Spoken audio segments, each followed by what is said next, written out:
Muy bien, vamos entonces a Hechos, Hechos capítulo 2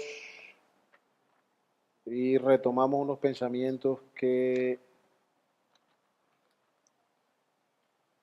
teníamos allí y concluimos algunos otros. Hechos capítulo 2, versículo 40.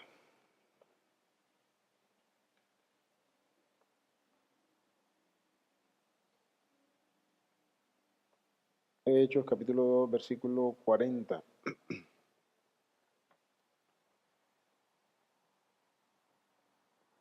Dice así, Pedro con muchas otras palabras testificaba y les exhortaba diciendo, sed salvos de esta perversa generación. Así que los que recibieron su palabra fueron bautizados y se añadieron aquel día como 3,000 personas. Y perseveraban, se dedicaban continuamente a la enseñanza de los apóstoles, a la comunión unos con otros, al partimiento del pan y a las oraciones. Y sobrevino temor a toda persona y muchas maravillas y señales eran hechas por los apóstoles. Todos los que habían creído estaban juntos y tenían todas las cosas en común. Vendían sus propiedades y sus bienes y los compartían con todos según la necesidad de cada uno. Día tras día continuaban unánimes en el templo, partiendo el pan en las casas, y partiendo el pan en las casas comían juntos con alegría y sencillez de corazón, alabando a Dios y teniendo favor con todo el pueblo. Y el Señor añadía cada día el número de ellos, los que iban siendo salvos. Que el Señor nos bendiga por medio de su palabra. Vamos a orar.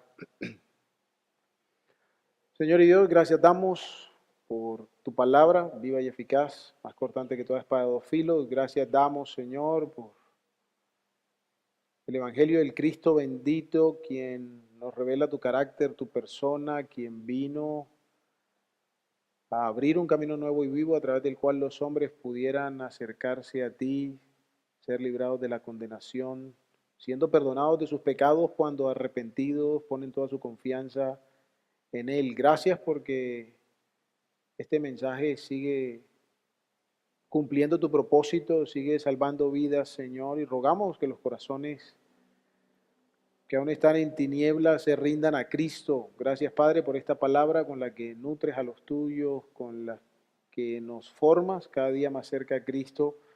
Y queremos pedirte, oh Dios, que nos dé sabiduría y entendimiento a través de ella y que en este tiempo podamos ser enseñados, edificados, que los corazones sean tocados, Señor, con tu palabra y podamos vivir en consagración, rendidos a ti día tras día, Señor. Trata con nosotros usando tu palabra y todo esto te lo rogamos por medio de Cristo, nuestro Salvador, nuestro mediador. Amén. Muy bien, estuvimos entonces viendo algunas cosas aquí en, en Hechos capítulo 2, que la iglesia no son personas, sino, no son edificaciones, sino personas, al revés, ¿cierto? Eso fue lo que vimos. Que la iglesia está conformada por aquellos que reciben la palabra de Cristo, el Evangelio de Cristo que hace un momento se predicaba, que ser parte de la iglesia no es un proceso, aunque uno crece como iglesia, pero ser parte de la iglesia no es un proceso, es un traslado, que los miembros son morada del Espíritu Santo, que los miembros son unos en los cuales la marca principal es la presencia del Espíritu, de manera que los que se dicen pertenecer a la iglesia deben mostrar la evidencia del Espíritu en ellos, ¿cierto? El fruto del Espíritu.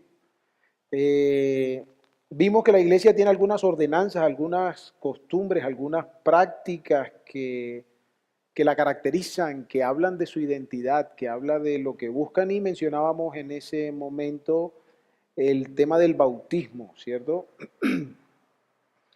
Luego pensamos un poco en esto de a qué fueron añadidos y dijimos que eso, en lo que dice el relato del capítulo 2, se refiere al grupo de los salvos, al grupo de estos que ahora son participantes de la promesa del Espíritu, a los testigos de la identidad de Cristo, a unos que como Pedro con confianza dicen, tú eres el Cristo, el Hijo del Dios viviente, y reconocen su divinidad. Y en últimas a los discípulos fueron unidos a la iglesia, como ustedes leen ahí al final del 47, que el Señor añadía cada día a la iglesia. Fueron añadidos a la iglesia, a este grupo de personas que han puesto su confianza en Cristo, que se han arrepentido de sus pecados y que ahora viven para la gloria de aquel que les salvó. Entonces luego miramos en el versículo 42 que se dedicaban, dice, continuamente, perseveraban, leen ustedes ahí en la Reina Valera, se dedicaban continuamente. Entonces vimos que la iglesia tiene algunas costumbres, o estamos en eso, empezamos a ver que la iglesia tiene algunas prácticas, tiene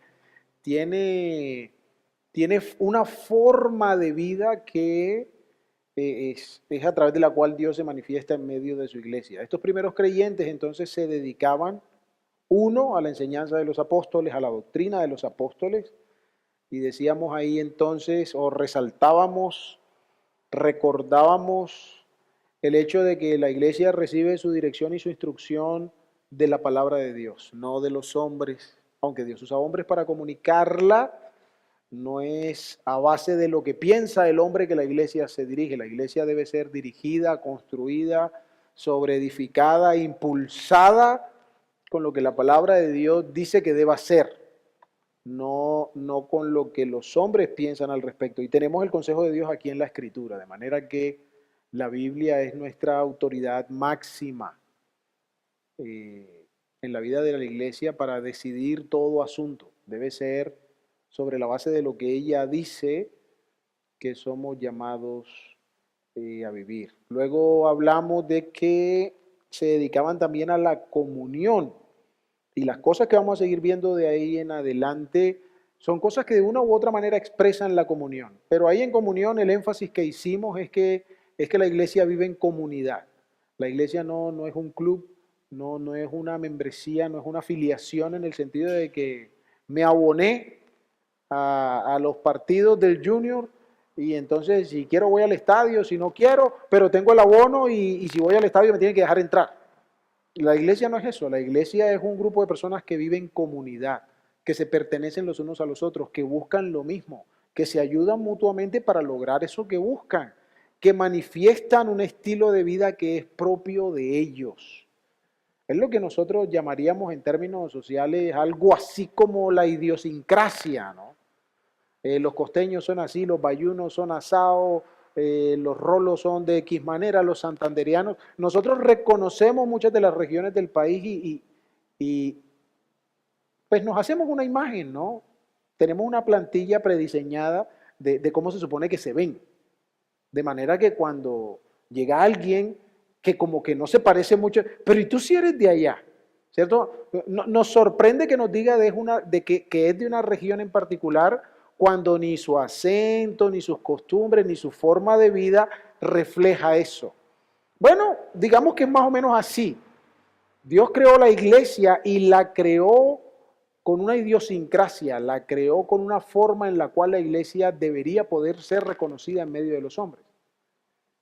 Lamentablemente la idiosincrasia de la iglesia en el mundo de hoy no es buena, no es santa. Está lejos de ser lo que el Señor ha querido que sea.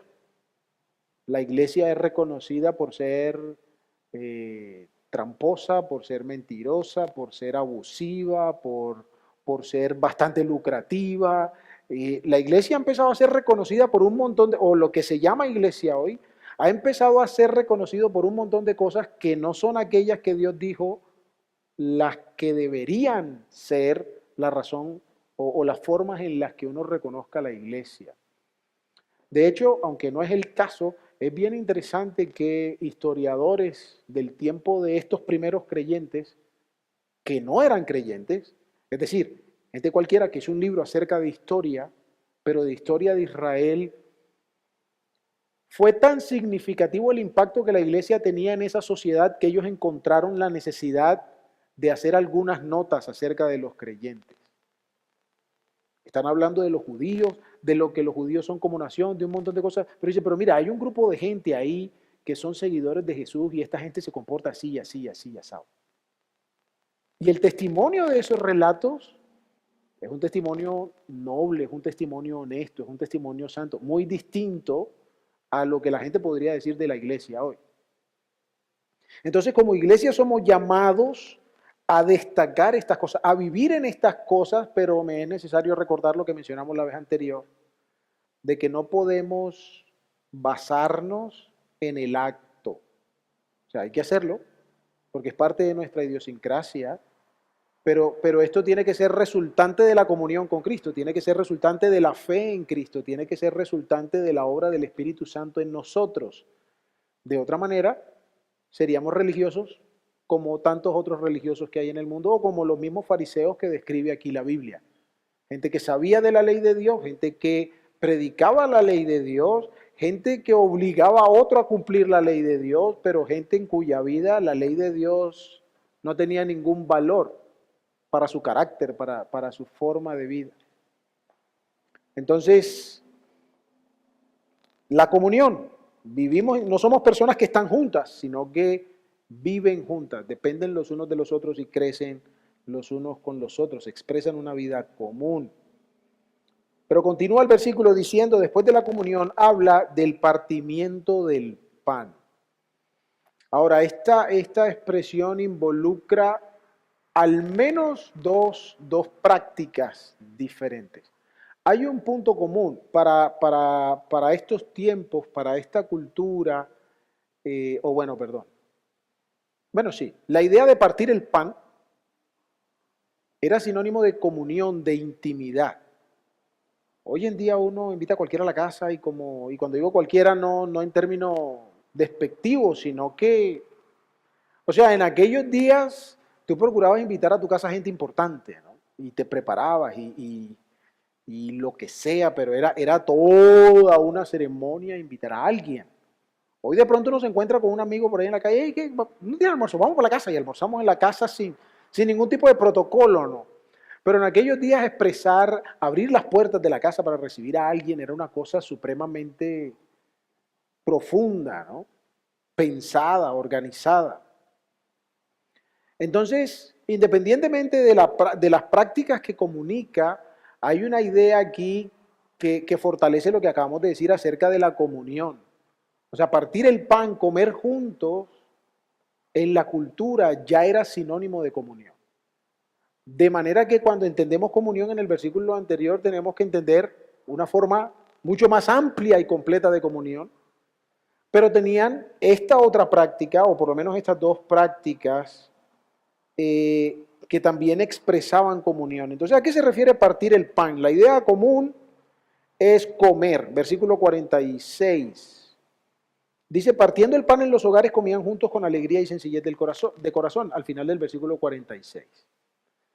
Entonces, los creyentes acostumbraban comer juntos. Y repito, aunque parece una cosa social, es que tenemos que hacer banquetes cada ratico, no es que sea una mala idea tampoco, pero no se trata de eso, ¿no? Repito, es como para ellos esto hablaba de lo bien que vivían juntos, de lo importante que era estar juntos. Digamos, en un hogar debería ser importante comer juntos, que la familia coma juntos. De hecho, hay un escritor no cristiano, creo, eh, pero que en medio de su relato hablando acerca de los valores morales de la familia, él anota que, que las familias que comen juntas tienen mayores probabilidades de permanecer juntos. Eso no es una ley, obviamente. Pero es interesante que, o sea, en un análisis regular de cómo viven las familias, el comer juntos es una evidencia hasta cierto punto, o es una forma de comunicar las intenciones de la familia. Pero ¿qué pasa hoy? El tema no es ese, pero ¿qué pasa hoy? Y cada vez hacia adentro de las puertas de una casa, cada vez hay más distancia entre sus miembros. Ya cada uno está metido en el celular, ya cada quien se tira en su cuarto con sus propios implementos, ya cada quien ¿cierto? Yo veré cuando como, lo que sea, se saludan si se encuentran, ¿no? En algún momento de la casa, porque ya todos tienen prioridades, oficios, funciones, de acuerdo a lo que cada uno quiere. Pero dice aquí que comían juntos. Es una forma de expresar comunión, repito, como dice el versículo siguiente, que los creyentes acostumbraban comer juntos. Esa es una expresión de compañerismo, de comunión, de unidad, como más adelante dice también. La otra idea de partir el pan que la Escritura nos revela está también aquí en el libro de Hechos, capítulo 20, por ejemplo. Eh, Donde dice en el versículo 7 que el primer día de la semana los discípulos se reunieron para partir el pan. Ese partir el pan parece un poco más ceremonial, parece que es una cosa que está asociada al culto de los creyentes. De hecho, más adelante en el versículo 11, nos dice que, volviendo arriba, después de qué? De partir el pan y de comer. O sea, pareciera que está separando el acto de partir el pan y el acto de comer. Porque acá en otro lugar dice que partían el pan y eso claramente habla de que estaban comiendo juntos, pero aquí parece que el escritor intencionalmente marca una distinción entre partir el pan y comer.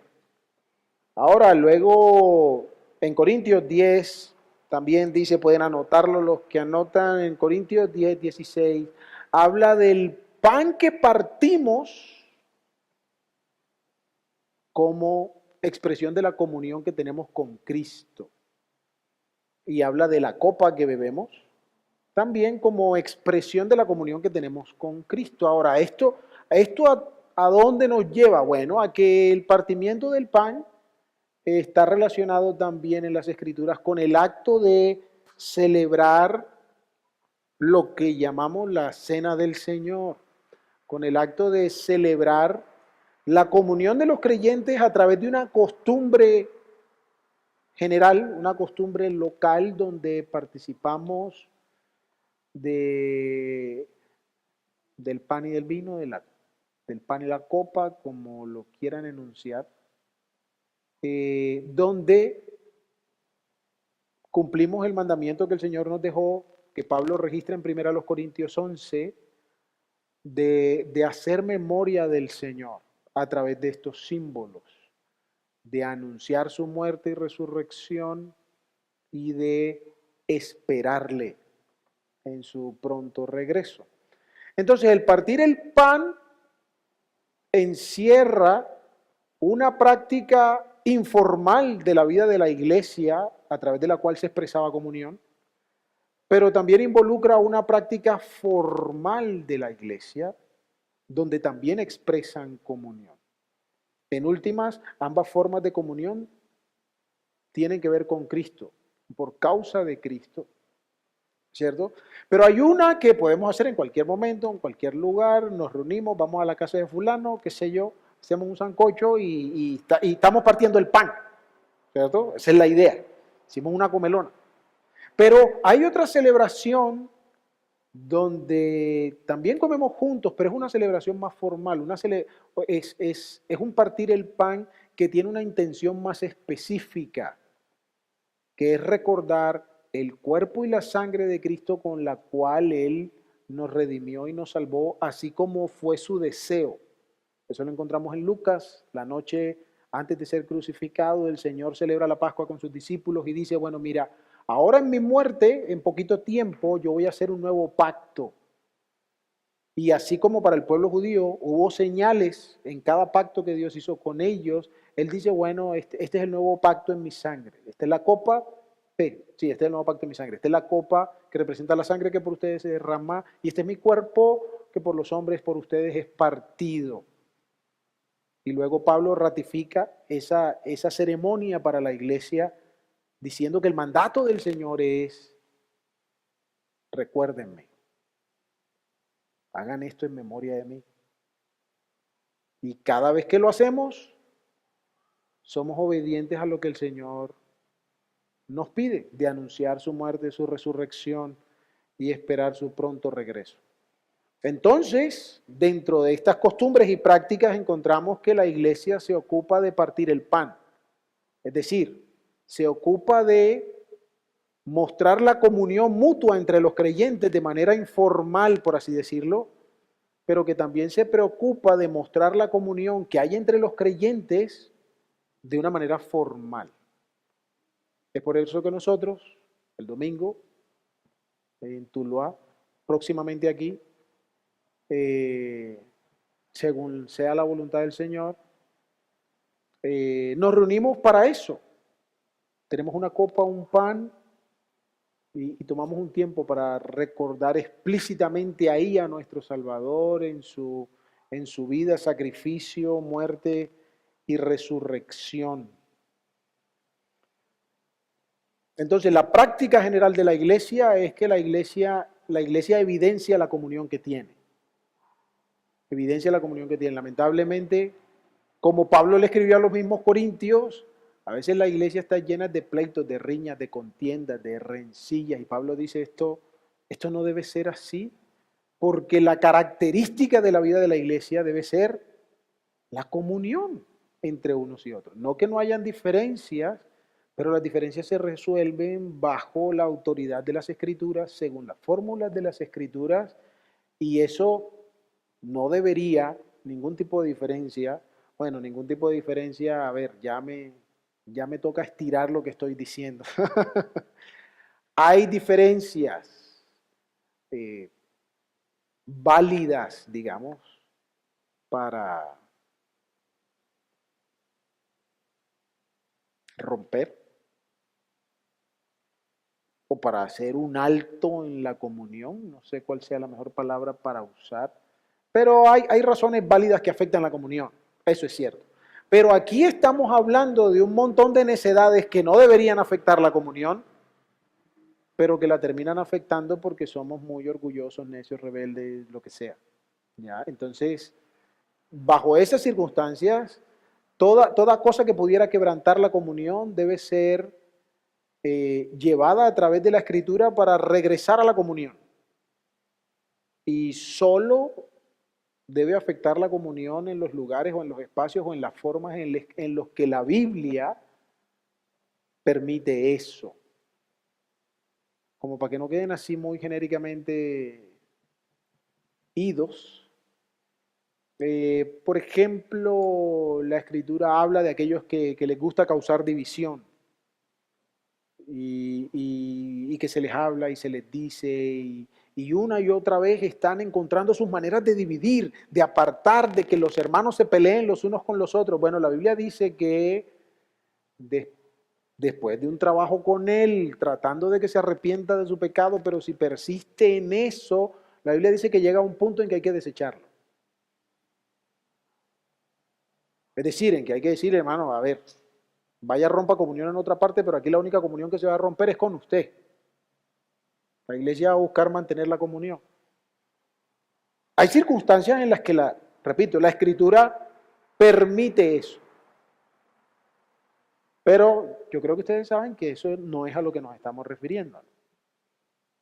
¿Qué pasó la hermanita ahí? Le pisó el dedo con el uñero y ¡ay! Y la hermana no se dio cuenta y siguió derecho. Si ve, lo pisa uno y lo maltrata y ni se digna pedirle perdón. Y hacemos un lío de cosas que no deberían ser un lío. ¿Sí? Entonces, la iglesia necesita, o parte de la identidad de la iglesia es mostrar la comunión que sus miembros tienen. De manera rutinaria, diaria, común, en la calle, en el andar, pero también como una práctica específica de la iglesia, como una ordenanza particular de la iglesia, que es la celebración de lo que llamamos la Cena del Señor. Y lo siguiente que dice es, versículo 42 del capítulo 2, las oraciones. Las oraciones. Y aquí, la verdad, estaba como meditando mucho en el tema, bueno, no sé si mucho, pero a ver, ustedes me siguen, ¿no? Porque, a ver, es claro, lo decimos, y yo creo que lo sabemos, repito, estamos teniendo meditaciones aquí de cómo el Señor habla acerca de la iglesia, pero yo creo que todos sabemos que la oración es otra, otra actividad característica de la iglesia. De hecho, uno habla con personas y dice, no, a mí me gusta ir a tal lado aquí, pues a mí me gusta cómo oran ahí. Yo voy para que los hermanos me oren. O sea, porque oran bonito, no sé, lo que sea. Pero la gente entiende que digamos, la práctica sentida profunda de la oración es característica de aquellos que pertenecen a Dios, en consecuencia de la vida de la iglesia. Y como tal, entonces debemos manifestarla porque es parte de nuestra identidad. O sea, es parte, repito, de la idiosincrasia de la iglesia. Dios ha diseñado que la iglesia ore. O sea, que ese sea parte de la vida de la iglesia. Acá en el capítulo 1, por ejemplo, dice, ¿dónde está?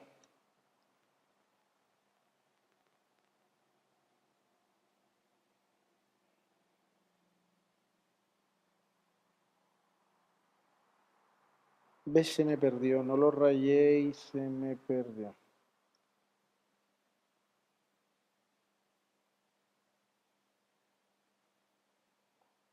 Bueno, evidentemente en el capítulo 1 no es. ¿Cómo? 2:1 que estaban orando los discípulos. Pero sí, sí. Bueno, hay muchos lugares donde, donde la oración es una práctica común. Tenía aquí una referencia, pero esa referencia no es. Eh, Como hablaba con algunos hace poco, los discípulos que andaban con Jesús veían a Jesús orar tan frecuentemente y de una manera tan profunda que un día vienen a Jesús y le preguntan o le piden, pues enséñanos a orar. ¿Por qué? Porque veían que la práctica de su maestro era tan distinta a lo que ellos practicaban que un día dice, bueno, Señor, ¿y cómo oramos así como oras tú? Porque se ve que la cosa está interesante. Entonces, es parte de la identidad de la iglesia que los creyentes oren. Es parte de la vida de la iglesia. Y aquí es donde les decía que meditaba, que me cruzaban a veces los pensamientos, porque la oración es parte de la vida de la iglesia más que de los ritos de la iglesia. Más que de la vida litúrgica de la iglesia. Entiendan cuando digo rito, cuando digo litúrgico, a las actividades formales, ceremoniales de la iglesia. Esta reunión, vamos a tener esta reunión, ¿qué hacemos? Oramos para comenzar. Aquí es donde está el asunto. ¿Por qué oramos? Porque cada vez que se comienza una reunión hay que orar. ¿Es por eso por lo que oramos?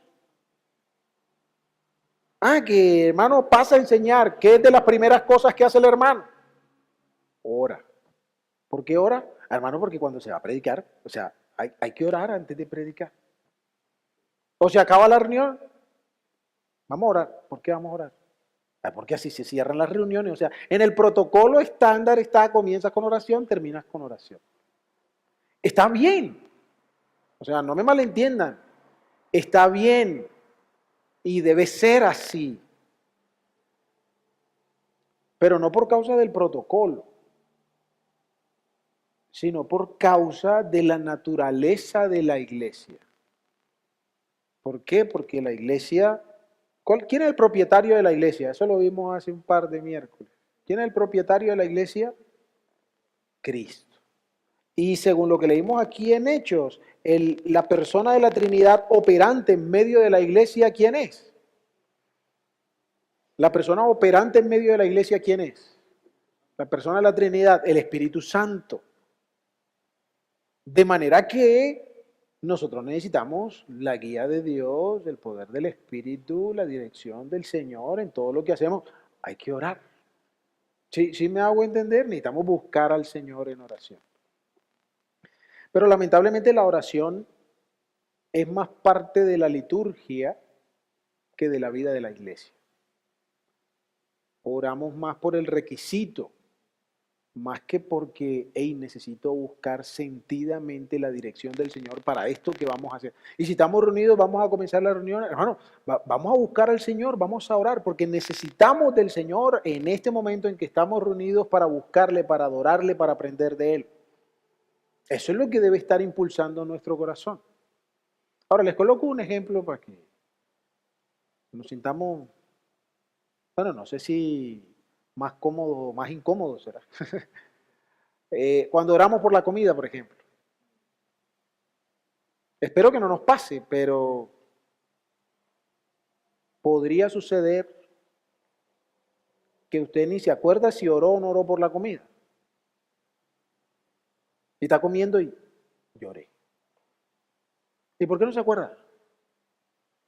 Porque son exactamente las mismas palabras las que digo desde que tenía 6 años cuando oro por la comida. Señor, gracias por estos alimentos, bendícelos a mí.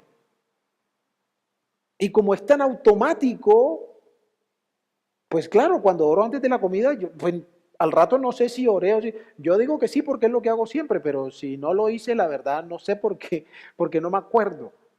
¿Por qué? Porque la oración es más el requisito formal, técnico, que la intención del corazón. Un predicador en inglés, pues un predicador de habla inglesa, decía alguna vez, en inglés rima, ¿no? En inglés suena más bonito que en español, pero él decía, ora grande antes de comer.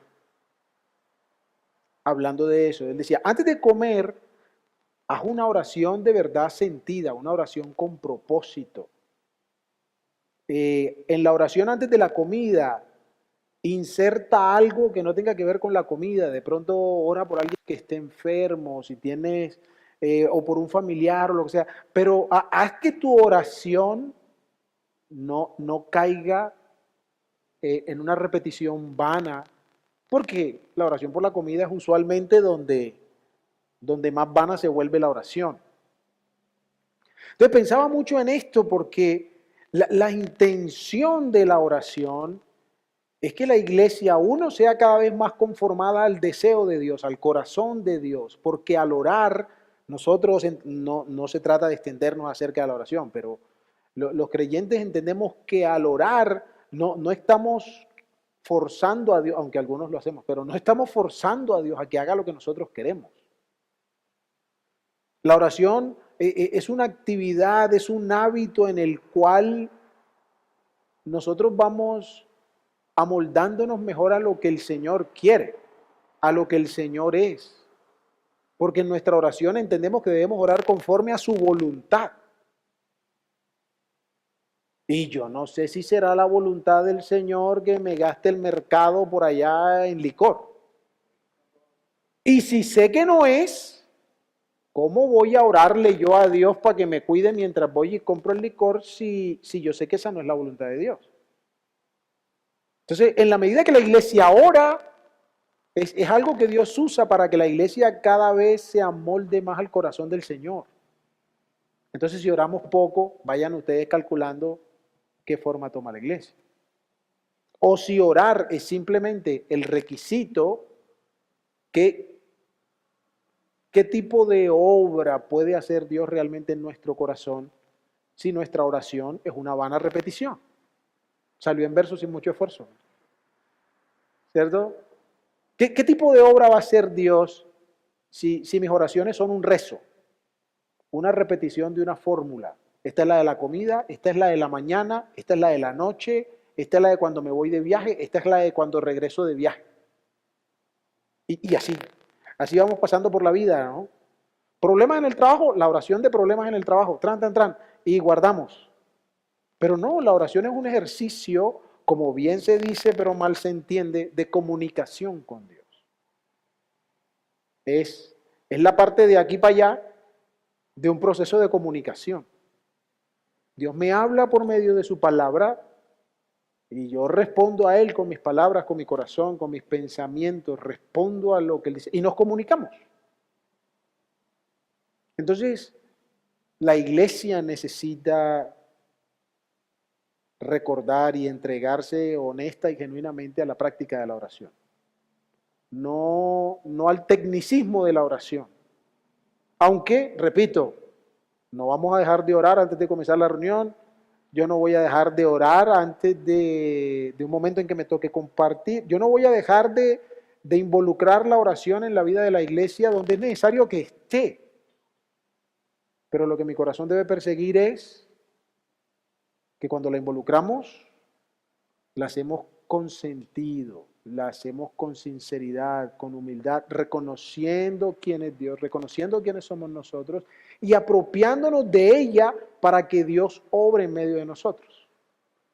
Eso hace las cosas totalmente diferentes. Hace muchos años, cuando les digo que escuché a este predicador diciendo esto, lo de hora grande, antes de comer, es un ejercicio que me ha ayudado mucho en cualquiera de mis oraciones, porque es fácil también levantarse por la mañana y, ay Señor, gracias por un nuevo día y tal, y dice uno lo mismo y chao.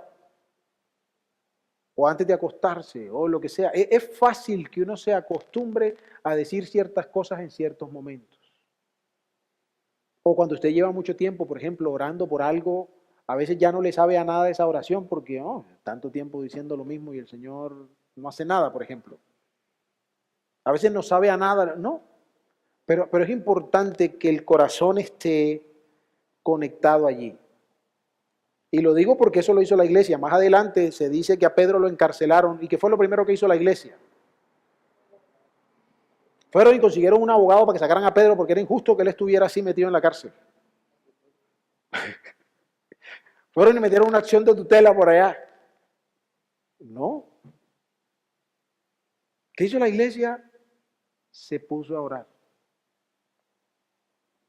Y saben cómo estaban orando, ¿no? ¿Sí recuerdan? ¿No recuerdan? Estaban en la casa de una hermana. No es que, ya saben, hermanos, ¿no? Y colocaron por el WhatsApp, Señor, te pedimos por Pedro y tal. Expresaban la comunión. La oración también es una forma en que la iglesia expresa la comunión. Y cuando pensaba en eso decía, caramba, las reuniones de oración son una triste realidad de que tenemos poca comunión. Porque la iglesia, a las reuniones de oración, la iglesia no quiere ir. Aquí en el momento nosotros tenemos una reunión donde hacemos varias cosas, pero las iglesias que tienen una reunión en particular para reunirse a orar, a esa reunión usualmente no va nadie. Va un muy bajo porcentaje de los hermanos de la iglesia. No, la oración también es una forma en que la iglesia expresa comunión. Y en ese caso de Pedro, cuando a Pedro lo encarcelaron, todos los hermanos se fueron para la casa de la hermana aquella. Se me olvidó el nombre. Fueron a la casa de la hermana. Ella fue la que abrió la puerta. Pero era la mamá de Juan Marcos, pero se me olvidó el nombre, no sé si lo dice, pero bueno. Estaban allá y estaban orando, todos. Y fue entrada la noche, o sea, hicieron vigilia y todo. Por el relato entendemos que hicieron vigilia. No es que fueron 10 minuticos y el café y el pan y se pusieron a charlar. No, allá se quedaron orando por Pedro. Entonces se dedicaban continuamente a la oración. Claro, Pedro fue una situación especial, pero es claro que en el común denominador de la iglesia no hacía sino orar. Ahora, un par de cosas más para terminar este texto rápidamente. No vamos a profundizar porque algunas de estas las trataremos después con más detalle. Pero dice aquí en el versículo 45, bueno, al final del 44 dice que tenían todas las cosas en común, vendían todas sus propiedades y sus bienes y los compartían con todos según la necesidad de cada uno. Oye, hermano, ¿cómo así nos va a poner a vender todo? No. No es que sea mala idea tampoco, pero no es lo que estamos pensando. Dice según la necesidad de cada uno. ¿Qué es lo que estaban buscando? con vender las casas y esto. ¿Qué es lo que estaban buscando?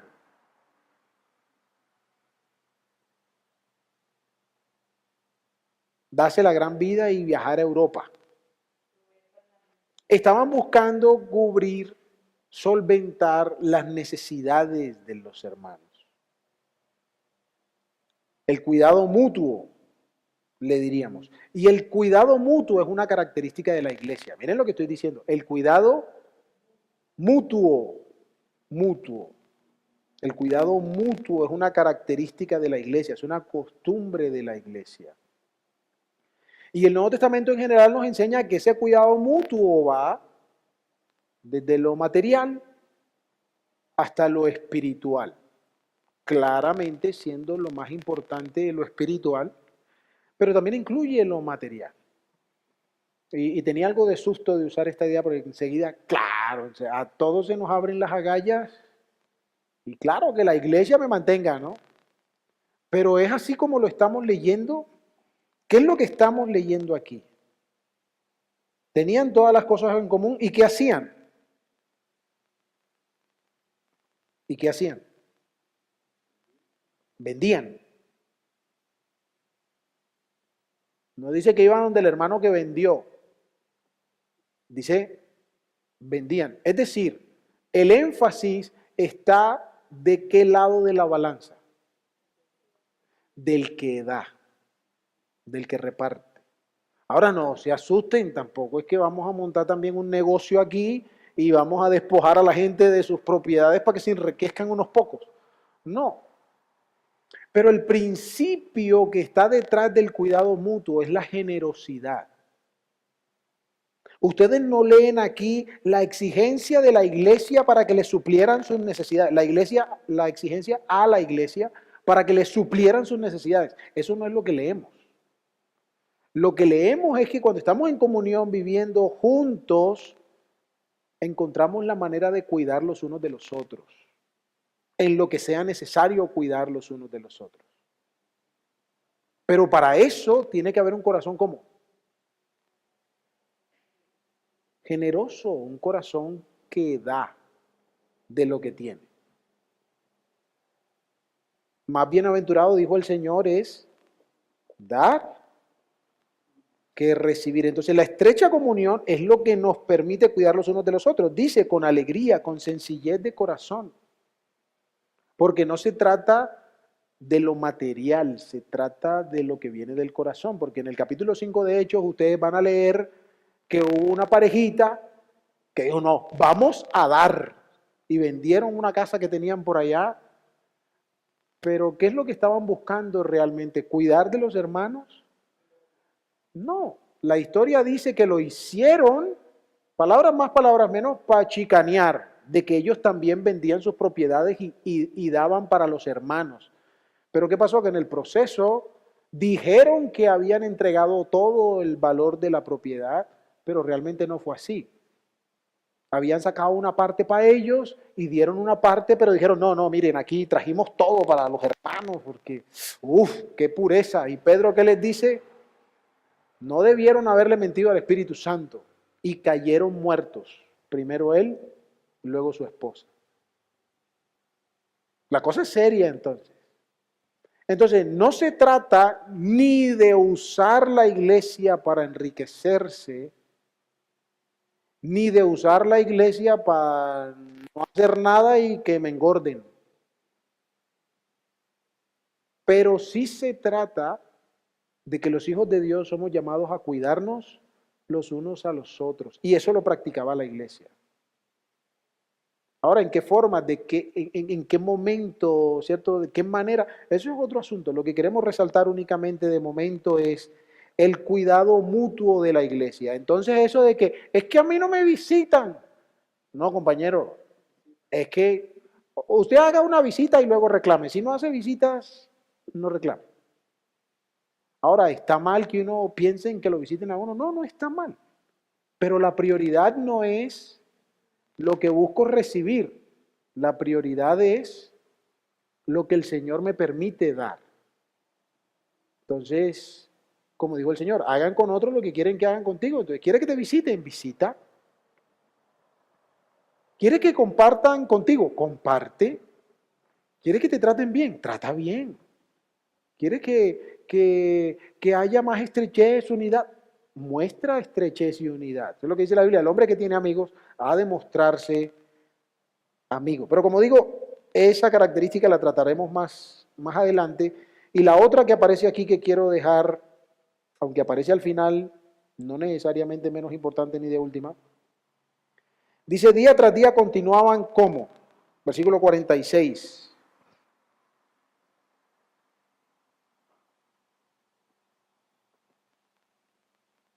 Y perseverando unánimes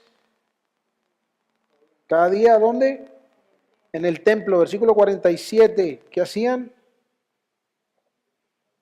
Alabando a Dios. Repito, aunque la dejamos aquí de última, no es porque sea menos importante.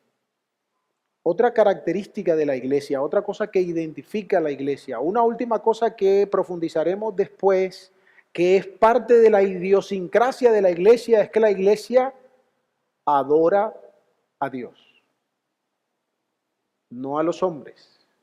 La iglesia adora a Dios. Esa es la razón de ser de la iglesia.